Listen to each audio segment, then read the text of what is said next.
నమస్తే. నేను యమునా పాఠక్. శ్రావ్యమైన కంఠం, దయార్ద్రమైన హృదయం, సామాజిక చైతన్యం మూర్తీభవించిన రూపం యమునా పాఠక్. స్వాతంత్ర్య సమరయోధుల కుటుంబ నేపథ్యం ఆమెను సామాజిక కార్యకర్తగా, సంఘ సంస్కర్తగా తీర్చిదిద్దింది. తేట తెలుగులో మాట్లాడే అచ్చమైన తెలుగువారి ఆడపడుచు ఆమె. తాను బాల్యంలో ఎదుర్కొన్న విషాదాల నుంచి రాటుదేలి దృఢమైన వ్యక్తిత్వాన్ని సంతరించుకున్నారు యమునా పాఠక్. ఉత్తరాదికి చెందిన ఆర్మీ కుటుంబం ఆమెకు మెట్టినిల్లు కావడంతో ఆ స్ఫూర్తిని కూడా తనలో నింపుకున్నారు. తనను ఉన్నతంగా తీర్చిదిద్దిన తన తల్లి పట్ల అచంచల భక్తిని, కృతజ్ఞతని ప్రకటిస్తారు యమునా పాఠక్. అదేంటి యమునా పాఠక్ అంటే ఉత్తర భారతీయురాలని చాలామంది అనుకుంటూ ఉంటారు. కానీ నేను అచ్చమైన తెలుగు అమ్మాయినని చెప్పుకోవడానికి చాలా గర్వపడుతున్నాను. నడింపల్లి నా సర్నేమ్. మా పూర్వీకులు, మా తాతగారు వాళ్ళందరూ కూడాను ఫ్రీడమ్ ఫైటర్స్ అండి. నేను మా పేరెంట్స్ కానీ అంతా కూడా హైదరాబాద్లోనే పుట్టి పెరిగాము. ఇది క్లుప్తంగా. మరి పాఠక్ ఎలా వచ్చింది అనుకుంటున్నారా? నేను పెళ్లి చేసుకుంది ఒక ఉత్తర భారతీయుడిని. మా వారు ప్రవీణ్ పాఠక్ గారు. సో అలాగే నా పేరు యమునా పాఠక్గా మారింది. మా పేరెంట్స్ గురించి చెప్పాలంటే చిన్నప్పుడే చాలా చిన్న వయసులో, నాకు 3 ఏళ్ల వయసు, దాదాపు మా తమ్ముడికి 1.5 సంవత్సరము, 1 year 2 months, అంటే 14 నెలలు పిల్లాడు వాడు. కొన్ని అనివార్య పరిస్థితుల వల్ల అమ్మ స్ట్రగుల్ అవ్వడం చాలా చూడడం జరిగింది. అలాగే నాకు కూడా తెలియదు ఏంటవుతుంది అని. పూర్తిగా నా చిన్నతనం అనేది, నా చిన్నతనం కానివ్వండి, నా చైల్డ్హుడ్, నా మొత్తం టీనేజ్ కూడా చాలా అగమ్య గోచరంగా, చాలా బాధాకరంగా, విషాదంగా స్టార్ట్ అయింది. కానీ ఆ విషాదంలోంచి విఘ్నతతో ముందుకెళ్ళే అవకాశం భగవంతుడు నాకు ఇచ్చాడు అని నేను 100% అనుకుంటాను. నాకు తమ్ముడు ఉండేవాడు. వాడు కూడా అన్ఫార్చునేట్లీ 2000 సంవత్సరం మే 5న దురదృష్టవశాత్తు శ్రీశైలంలో పాతాళ గంగలో యాక్సిడెంటల్గా మునిగిపోయి చనిపోవడం జరిగింది. వాడికి అప్పుడు దాదాపు 16 సంవత్సరాలు. సో కళ్ళ ముందు వాడిని పోగొట్టుకోవడం, అది అంటే జీవితంలో ప్రతిదీ కూడా ఊహించలేని మలుపు నా జీవితాన్ని తిప్పేసింది. చిన్నప్పుడు జరిగిన సంఘటనలు ఒక రకంగా అమ్మ దేవత. నేను ఎప్పుడు అంటుంటాను, నా శరీరంలో ఉన్న ప్రతి మాంసం ముద్ద, రక్తం కూడా మా అమ్మ ఇచ్చిన భిక్ష అని. ఎందుకంటే తను జీవితాన్ని అంతా త్యాగం చేసి నన్ను తమ్ముడిని చాలా కష్టపడి పెంచింది.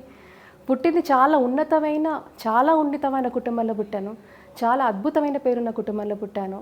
బై గాడ్స్ గ్రేస్ ఇప్పుడు ఆ కుటుంబం నుంచి అందరూ కూడా మెచ్చుకుంటున్నారు, అందరూ కూడా హక్కున చేర్చుకుంటున్నారు. కానీ ఒక గాయం, మనిషి దెబ్బ తగిలింది. And that bleeding was for several years non stop. కాకపోతే నేను అనుకుంటాను, అదృష్టమే అనుకోవాలి. అంటే భగవంతుడు కష్టాలను ఎందుకు ఇస్తాడు? మనకు ఒక కష్టం వచ్చినప్పుడు దాని నుంచి మనం ఎలా ముందుకెళ్ళాలి అనే శక్తిని కూడా ఇవ్వాలని కోరుకోవాలి. బహుశా ఆ వయసులో నాకు ఆ శక్తిని కూడా భగవంతుడు ఇచ్చాడు. సో దాదాపు అమ్మలేని పరిస్థితులు అంతా కూడా కొంతమంది రిలేటివ్స్, నేను నా కళ్ళారా నా తమ్ముడిని చాలా చిత్రహింసలు పెట్టిన సంఘటనలు చూశాను. కొంతమంది అబ్యూస్ని చూశాను. అవన్నీ కూడా నన్ను ఇంకా చాలా దృఢంగా, చాలా బోల్డ్గా తయారు చేశాయి. చాలా బాధపడినప్పటికీ కూడా నా 11వ ఏట ఎగ్జాక్ట్లీ నేను 5th క్లాస్లో ఉన్నప్పుడు భగవద్గీత నేను చదివాను. చాలా వరకు నమ్మశక్యంగా ఎంతోమందికి ఉండదు, బట్ ఇది వాస్తవం. నా రాతని మార్చింది భగవద్గీత. అంటే మన పుట్టుకతో ఏ రాత ఉన్నా కూడా ఆ రాతని మార్చుకునే శక్తి మనలో ఉంటుంది. అదృష్టవశాత్తు నేను భగవద్గీత చదవడం, అలాగే అక్కడితో ఆపకుండా ఒక క్వెస్ట్ ఇన్ మై హార్ట్. అప్పట్లోనే అంటే నా 7th క్లాస్ నుంచి కూడా బాగా అన్ని మతపరమైన పుస్తకాలు ఏవైతే ఉన్నాయో, అన్ని రిలీజియస్ టెక్స్ట్ అన్నీ చదవడం చేశాను. ఖురాన్ చదివాను, బైబిల్ చదివాను, జొరాస్ట్రిజం చదివాను, జుడాయిజం చదివాను, బుద్ధిజం చదివాను. ఇట్లా అన్ని టెక్స్ట్ చదివాను. ఇన్ని గ్రంథాలు చదవడం తెలియదు కానివ్వండి, విపరీతమైన వైరాగ్యం వచ్చేసింది. అప్పుడు అనుకున్నాను నేను సన్యాసిని అయిపోతానని. సో ఏమైనా చెవులుకున్నవి, ఇంట్లో చేతికిచ్చిన గాజులు అన్నీ కూడా తీసేసేదాన్ని. నిజంగా కాషాయ వస్త్రం వేసుకొని ఇంట్లో ఉండేదాన్ని. సో అమ్మ వాళ్ళు చాలా భయపడేవారు. చాలా సంవత్సరాలు అలా భయపడ్డారు, వేదన పడ్డారు. ఈ అమ్మాయి ఎప్పుడైనా వెళ్ళిపోతుంది ఎక్కడికైనా ఆశ్రమానికి అని. బట్ అక్కడి నుంచి అనుకోకుండా మా వారు కలవడం, అది కూడా అంత నిర్ణయం. ఇంటికి వచ్చి అమ్మ వాళ్ళని అప్రోచ్ చేయడము, ప్రపోజ్ చేయడము, అమ్మ వాళ్ళకి నచ్చడము, అది ఎంత యాదృచ్ఛికంగా జరిగిందంటే అసలు నేను చెప్పలేను. But it happen. అంటే god has a plan for you, for everything. నేను అదే చెప్పగలుగుతాను. So that's how I met Praveen Pathak garu. అలా నా పెళ్ళయింది. సో ముందే చెప్పాను, పెళ్ళి అవుతుంటే చెప్పాను, నేను ఎన్నో అనాథాశ్రమాలకి ఈ ఆశ్రమాలకి వెళ్ళినప్పుడు నేను నిజంగా మారిపోయాను. నాకు ఈరోజు మానవ సేవే మాధవ సేవ తప్ప నాకు జీవితంలో ఏదీ లేదు, నాకు ఇదే కావాలి, నాకు పెళ్ళొద్దు అని చెప్తే ఆయన ఒకరే అన్నారు, నీలాంటి వ్యక్తిని నేను పోగొట్టుకోవాలనుకోవట్లేదు, నీ యొక్క పనిలో నేను అంత చేయలేకపోవచ్చు, కనీసం నీకు సపోర్ట్గా నేను ఉంటాను, నీకు అండగా నేను తప్పకుండా ఉంటాను అని తను అనడం జరిగింది. ఒక కండిషన్ నేను చెప్పాను వారికి, ఎందుకంటే ఒక చిన్న సంఘటన నా జీవితంలో చాలా భయంకరంగా నన్ను మార్చేసిన ఒక సంఘటన. ఎన్నో ఉన్నాయి, అందులో ఇది మొదటి సంఘటన. నేను ఒక అనాథాశ్రమానికి వెళ్ళాను. అక్కడికి వెళ్ళినప్పుడు చాలామంది చిన్న చిన్న పిల్లలు ఉన్నారనమాట, యాజ్ యంగ్ యాజ్ చిన్న మంత్స్ బేబీస్ అలా ఉన్నారు. అందులో 2 ఏళ్ల పిల్లవాడు అనుకుంటా, ఎంత అసలు ఇలా గట్టిగా తగులితే కందిపోతాడేమో అన్న, ఎంత బ్లూ ఐజ్, అసలు అదేదో చెప్తారు చూసారా, ఒక ఫెయిరీ టైల్లో ఉన్నట్టుగా ఉన్నాడు అబ్బాయి. అయితే అందరూ ఉన్నారు, పిల్లలు చాలామంది ఉన్నారు. అందరు పిల్లలతో కలిసి చక్కగా కూర్చున్నాను, మాట్లాడుతున్నాను, ఆడుకుంటా ఉన్నాను. ఆ మూమెంట్లో వీళ్ళు ఒక ప్రార్థన చేశారు భోంచేసేటప్పుడు. చాలా బాధ వచ్చేసింది, అసలు నాకు తెలియకుండానే వెక్కి ఏడ్చేసాను. దాని తర్వాత నేను అన్నం పెడదామని ఆ పిల్లల దగ్గరికి వెళ్ళాను. వెళ్తూ ఉంటే అక్కడున్న ఒక ఆయమ్మ నన్ను చెయ్యి ఆపేసింది, నువ్వు పెట్టక్కమ్మా అని. నేను చాలా హర్ట్ అయ్యాను, ఎందుకు పెట్టకండి, ఒక అవకాశం వాళ్ళని కనీసం పెట్టే అవకాశాన్ని ఇవ్వండి. ఆవిడ ఒక మాట చెప్పింది, ఈరోజు మీరు పెడుతున్నారు, నీ ఎఫెక్షన్కి కనుక వాళ్ళు ఆ పిల్లలు ఇదవుతే రేపు పొద్దున వాళ్ళకి ఎవరు పెట్టాలి, ఇక్కడ ఎవరు పెట్టరు, వాళ్ళ అనాథులు వాళ్ళు అలాగే పెరగాలి. And that was a very painful moment in my life. I mean it was extremely painful moment. ఇప్పటికీ కూడా నాకు చాలా బాధ వచ్చేస్తుంది అది. అప్పుడు అనుకున్నాను, నేను వీళ్ళందరికీ అమ్మనవ్వాలి అని. అందుకే పెళ్లి కూడా చేసుకోకూడదు అనుకుంటాను. వీళ్ళందరికీ నేను అమ్మనవ్వాలి, ఇంతమందిని నేను చూసుకోవాలంటే నా పెళ్ళి, నా కుటుంబం, నా పిల్లలు అని స్వార్థం వచ్చేస్తే నేను వీళ్ళకి ఎవరికి చేయలేను. కాబట్టి పెళ్ళొద్దు అనుకున్నాను. అది ఫస్ట్. సెకండ్, అదే ఆస్పెక్ట్ ఈయనకి చెప్పాను. వీరికి చెప్తే అప్పుడు ఆయన మహానుభావుడు, నువ్వేం చెప్పినా నువ్వేం చేసినా అది మంచి చేస్తావు అని అన్నారు. ఆయన సహకరించారు. అందుకే మేము ఉద్దేశపూర్వకంగానే మాకు పిల్లలు వద్దనుకున్నాం. ఎందుకంటే ఆయనకు ఒకటే అన్నాను, ఎంతో మందికి మన అమ్మ నాన్న కావాలి, అది కావాలి అంటే మనం అడుగులు వేయాలి అని. అందుకని అందరూ నా పిల్లలే. ఎప్పుడు అంటారా మేడం మీ పిల్లలు ఎంతమంది అని, అందరూ నా పిల్లలే. So that's what I can say. Yamuna Pathak తన వ్యక్తిత్వ నిర్మాణంలో భగవద్గీత కీలక భూమిక వహించిందని చెబుతారు. ఆధ్యాత్మిక జీవనానికి మార్గదర్శనం చేసిందనే విశ్వాసాన్ని వ్యక్తం చేస్తున్నారు. ఇతర మత సిద్ధాంతాలను కూడా ఆమె నిశితంగా పరిశీలించారు. మానవ సేవే మాధవ సేవ అని భావించి తన సేవా మార్గాన్ని ఎంచుకున్న ఆమె ఆశయం ప్రశంసనీయం. అందుకు అండగా నిలుస్తోన్న ఆమె జీవిత భాగస్వామి ప్రవీణ్ పాఠక్ అభినందనీయులు. అనాథలు, అభాగ్యులకు అండగా నిలవడానికి అడ్డుగా నిలుస్తుందనే అభిప్రాయంతో పెళ్లి చేసుకోకూడదని తొలుత నిర్ణయించుకున్నారు యమునా పాఠక్. తనలాంటి మంచి మనసున్న ప్రవీణ్ పాఠక్ పరిచయంతో ఆ అభిప్రాయాన్ని మార్చుకున్నారు. పిల్లలు కలిగితే పేదలకు తల్లి ప్రేమను పంచడంలో వ్యత్యాసం కలుగుతుందనే ఉద్దేశంతో పిల్లలను కనకుండా అనాథల సేవ చేస్తున్న అమృతమూర్తి యమునా పాఠక్. ఆడపిల్లల పట్ల, ఆడపిల్లల చదువు పట్ల సమాజం చూపిస్తున్న వివక్షను ధిక్కరించి పోరాడిన యోధురాలు యమునా పాఠక్. అండ్ భగవంతుడు కూడా చిన్నప్పటి నుంచి నేను చూడని ఇన్సల్ట్స్ లేవు. ఏ పని చేసినా ఒక డిస్క్రిమినేషన్, అంటే ఇది ఆడపిల్ల కదా, అమ్మ కాదు, అమ్మ దేవత. కానీ చుట్టుపక్కల ఉన్న అట్మాస్ఫియర్ ఎలా ఉండిందంటే, ఆడపిల్లలకి ఎందుకు చదువు, అమ్మాయికి ఎందుకు చదువు, మగపళ్ళ పిల్లవాడికి చదివించినా వాడు ఏదైనా చేస్తాడు, చూసుకుంటాడు కుటుంబాన్ని, ఆడపిల్లకి అవసరం లేదు. అంటే ప్రతి దగ్గర నువ్వు పనికిరాని దానివి, నువ్వు దేనికి పనికిరావు, నువ్వు ఇది చేయవు, అది చేయవు. సో ఇట్ వాజ్ నాకు ఒకటి అనిపించింది, బాధపడకూడదు, నాకు ప్రతిదీ ఛాలెంజింగ్ అనిపించింది. Yes, I will achieve. అందరికంటే ఒక యునీక్ ప్లేస్లో, ఒక యునీక్ పొజిషన్తో, ఒక యునీక్ నేమ్ నేను సంపాదించుకుంటాను. మా అమ్మ ఇచ్చిన జన్మకి సార్థకత్వం, మా అమ్మకి మేము ఇచ్చే గిఫ్ట్ ఏంటి అంటే ఒక మంచి పేరుతో అమ్మ ముందు సంస్కారవంతంగా పెరుగుతాం. అమ్మకి అదే గిఫ్ట్ అనుకున్నాం. భగవంతుడు అదే ఇచ్చాడు. మీరు నమ్మరు, మన ఆశయాలు గట్టిగా ఉన్నప్పుడు, మన ఆశయాల మీద మనం ఫోకస్ చేస్తున్నప్పుడు, మన ఎనర్జీస్, మన అంబిషన్, మన గోల్స్ అన్నీ కూడా క్రమబద్ధంగా ఒకటే అచీవ్ చేసినప్పుడు, ఒక చిన్న కథ చూస్తారా, చూసినప్పుడు అర్జునుడిని ఆయన గురువుగారు అడుగుతున్నప్పుడు నీకేం కనపడుతుంది నాయన అంటే, నీకు పక్షి కనపడుతుంది అంటే, కాదు గురువుగారు, నాకు కేవలం పక్షి కన్ను కనపడుతుందని. ఆ గోల్ సెట్టింగ్ అనేది చిన్నప్పటి నుంచి స్టార్ట్ అయింది. ప్రతిదీ గోల్ సెట్టింగ్. ఉగ్రవాద నిర్మూలన అనే అంశం పైన ఆస్ట్రేలియాలో సివిలియన్ రైట్స్ పట్ల డార్విన్లో నేను మన భారతదేశాన్ని రిప్రజెంట్ చేశాను. అక్కడి నుంచి మిత్రులారా ఎప్పుడు వెనుదిరిగి చూడలేదు. ఇన్ఫ్యాక్ట్ నేను ఈస్టర్న్ యూరప్కి వెళ్ళినప్పుడు నేను డిగ్రీ 3rd ఇయర్ చదువుతూ ఉన్నాను. అక్కడ నాకంటే 4 సంవత్సరాలు 5 సంవత్సరాలు పెద్దవాళ్ళని నేను ట్రైనింగ్ ఇచ్చాను. HIV AIDS, సెక్స్ ఎడ్యుకేషన్, తర్వాత హ్యూమన్ రిలేషన్స్ మీద నేను వాళ్ళకి ప్రసంగం ఇవ్వడం జరిగింది. అలాగే అక్కడ ఎయిడ్స్ కంట్రోల్ సొసైటీ ఆఫీస్లో కూడా చాలామంది డాక్టర్స్తో ప్రస్తావన, వాళ్ళతో ఇంటరాక్షన్ అనేది జరిగింది. యూత్ పార్లమెంట్ స్టూడెంట్స్తో కూడా అక్కడ నేను ఇంటరాక్షన్ ఇవ్వడం జరిగింది. సో అలాగే బాకు వెళ్ళాను. ఇలా ఈస్టర్న్ యూరప్ కంట్రీస్లో కూడా నేను వెళ్ళి అక్కడ చాలా చిన్న వయసులో నన్ను అడ్వైజర్గా కూడా వాళ్ళు పెట్టుకోవడం జరిగింది. UN హ్యాబిటాట్ నైరోబీలో, కెన్యాలో 2006లో నేను యువత ఉపాధి అవకాశాల మీద కన్సల్టేషన్ ఏదైతే ఉందో అంతమంది యునైటెడ్ నేషన్ అఫీషియల్స్కి నేను ప్రస్తావన చేయడం అనేది ఇలా ఒక్కటి కాదు. వరల్డ్ బ్యాంక్తో, ఏషియన్ డెవలప్మెంట్ బ్యాంక్తో, అలాగే గవర్నమెంట్ ఆఫ్ కెన్యాతో వర్క్ చేయడం జరిగింది.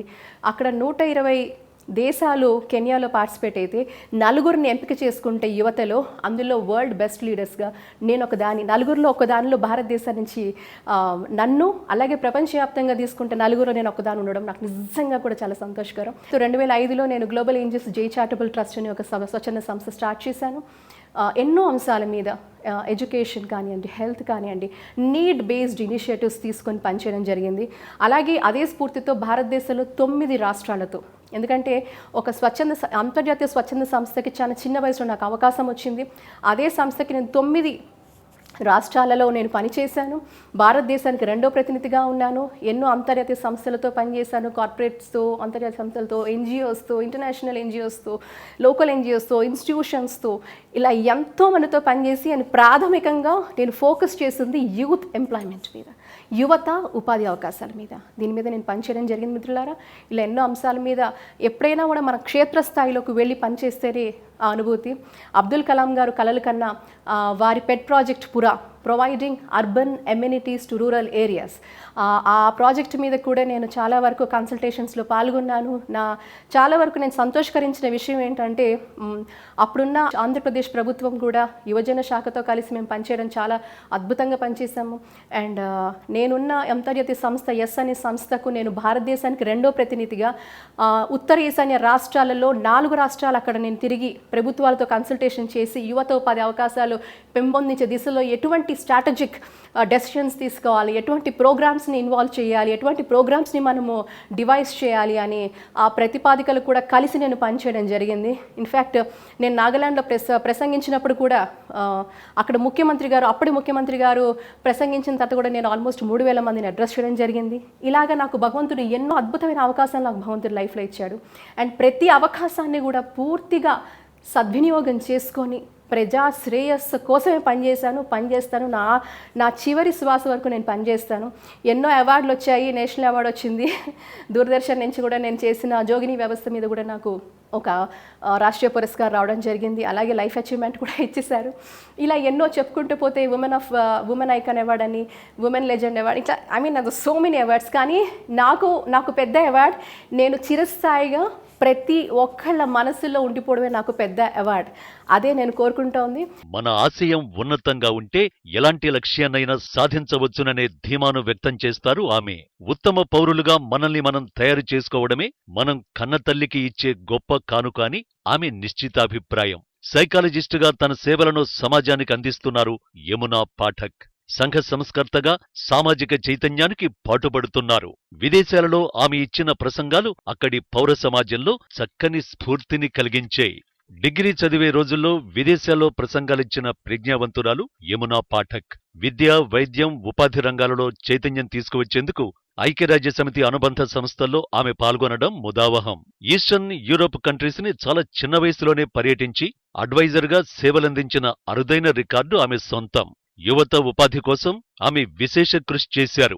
వరల్డ్ బెస్ట్ లీడర్స్ లో ఒకరిగా కెన్యాలో ఎంపికైన యమునా పాఠక్ నేటి యువతకు ఓ రోల్ మోడల్. తాను స్థాపించిన స్వచ్ఛంద సంస్థ ద్వారా తన సేవలను విస్తృతపరిచారు యమునా పాఠక్. నేను పుట్టింది పెరిగింది గొప్ప ఇంట్లో.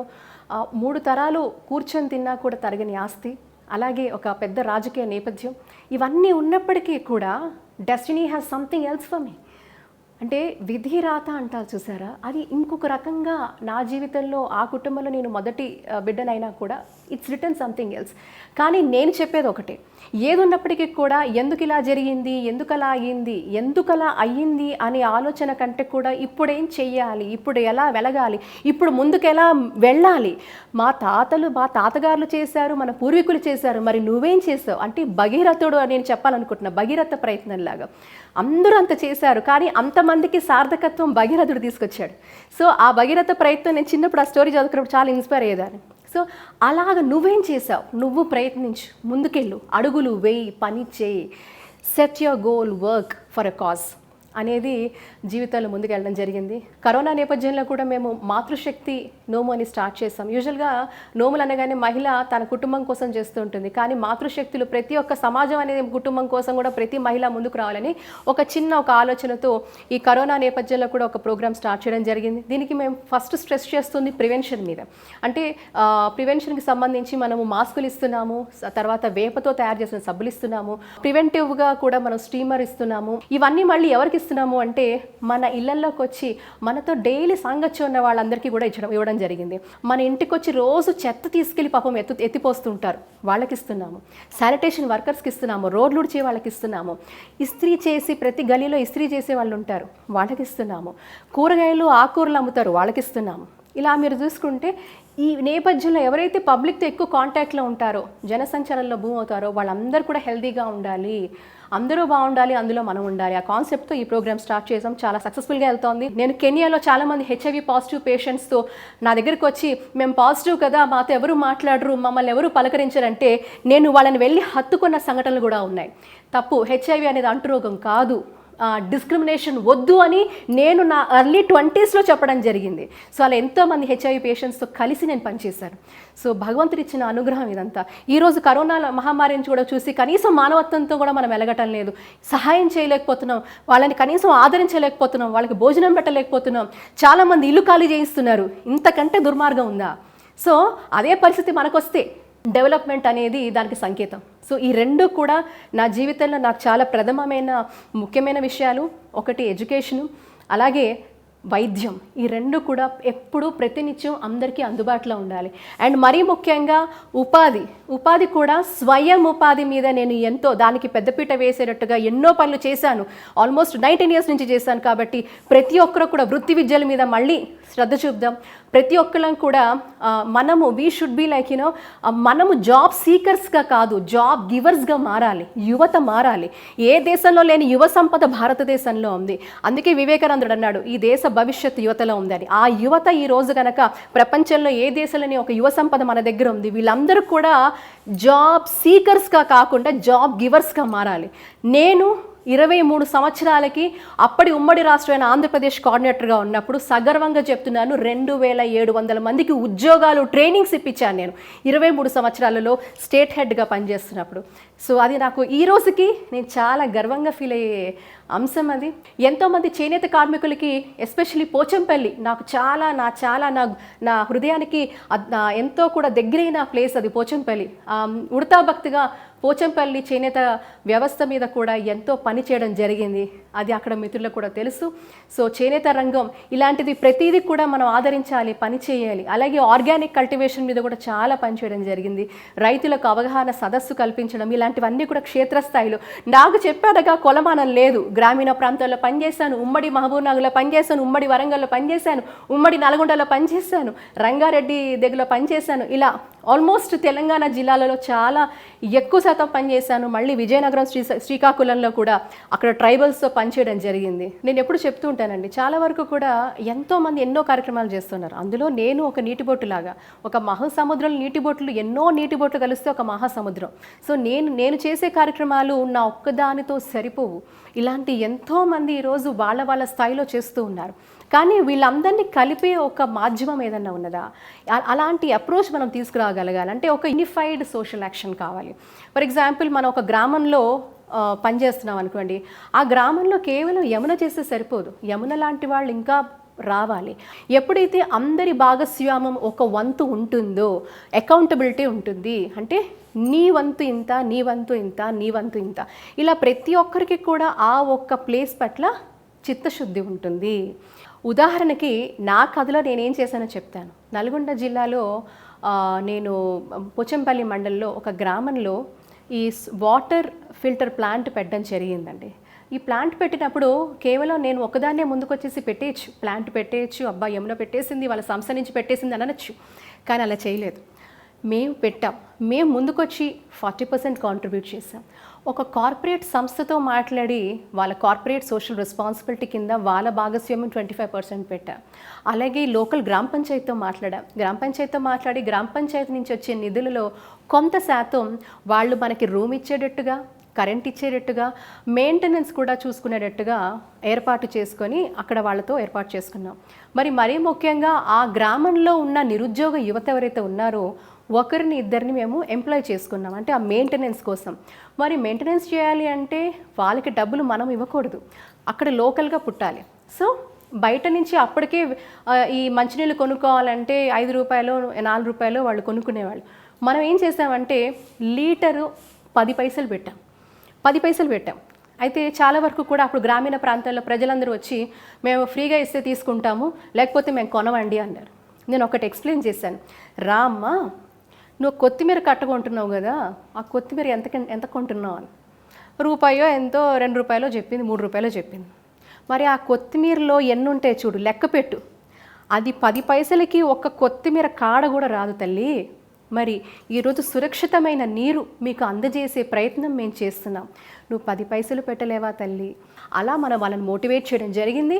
అలాగే నేను నా జీవితాన్ని కొనసాగుతుంది. ఎప్పుడూ అంటూ ఉంటాను కదా, కష్టాలు వస్తేనే మనిషికి దృఢత్వంతో ముందుకెళ్తాడు. ఎప్పుడైతే మనం అంధకారం చూస్తామో అప్పుడే వెలుతుని మనం అప్రిషియేట్ చేయగలుగుతాం. సో కష్టాలు కూడా అందమైన అమావాస్య లాంటిది, కానీ మనకి ముందుంది ఒక పౌర్ణమి. ఎప్పుడూ కూడా అధైర్యపడకూడదు అనేది నేను నా జీవితంలో నేర్చుకున్నాను. అన్నిటిని కూడా ఒక చిరునవ్వుతో ముందుకు తీసుకెళ్తా ఉన్నాను. ఎప్పుడు చిరునవ్వుతో ముందుకు తీసుకెళ్తూ ఎంతో మందిలో చిరునవ్వు చూడాలనుకుంటున్నాను. అదే నా జీవితాశయం. భారతదేశంలోని 9 రాష్ట్రాలకు తన సేవా కార్యక్రమాలు విస్తరించారు. జోగిని వ్యవస్థపైన ఆమె చేసిన విశిష్ట కృషికి రాష్ట్రీయ పురస్కారం పొందారు. డాక్యుమెంటరీ స్క్రిప్ట్ రైటర్గా, గాయనిగా, కళారంగంలో ప్రతిభను చాటారు యమునా పాఠక్. కరోనా కల్లోల సమయంలో యమునా పాఠక్ వినూత్నమైన సేవలను అందించారు. వ్యక్తిగా సమాజ సేవని ప్రారంభించి వ్యవస్థగా కొనసాగిస్తున్న యమునా పాఠక్ మహిళలందరికీ చైతన్య స్ఫూర్తి, భావితరానికి ఆశాజ్యోతి.